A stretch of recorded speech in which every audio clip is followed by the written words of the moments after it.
My name is Jillian Carr. I'm an associate professor of economics at Purdue University.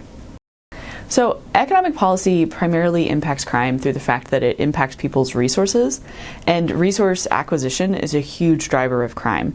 And when we think about resources as economists, we think really broadly about not just the money in your pocket or in your bank account, but also the time you have available and what skills you have that you can use in the market to gain more resources. And so when people lack resources, they're more likely to commit crimes. I think it's really important that we think about all of the likely outcomes when we implement some type of policy. So we talk a lot about unintended consequences in economics, and they can be good consequences too. So for example, I study the SNAP program, which is the Supplemental Nutrition Assistance Program, or the program formerly known as food stamps. And that program has great outcomes in terms of decreasing people's likelihood of committing crime, in addition to actually achieving its first order goals of feeding people.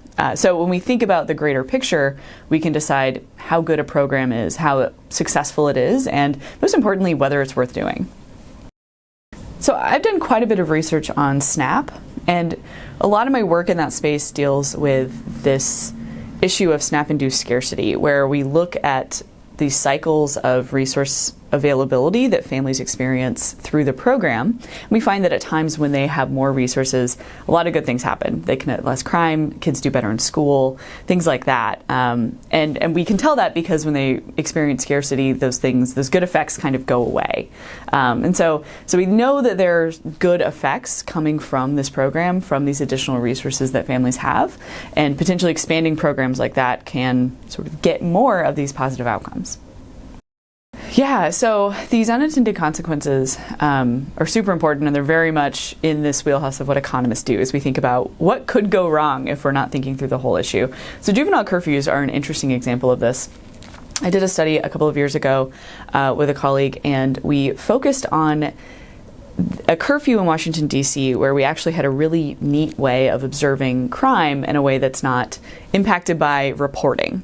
So essentially we can observe gunshots occurring through audio detection technology. So these audio sensors tell us when and where gunshots occur. And you'd think a juvenile curfew would reduce gunshots because we take the kids off the streets. But it turns out when you take kids and their parents off of the streets through something like a curfew, you actually make it easier to commit crime, including things like firing a gun, because you have less watchers, you have less witnesses, you have less, potential victims who now you're a little bit less worried about firing a gun because you're not going to potentially hit an innocent bystander. So you can have this sort of unintended negative consequence as well.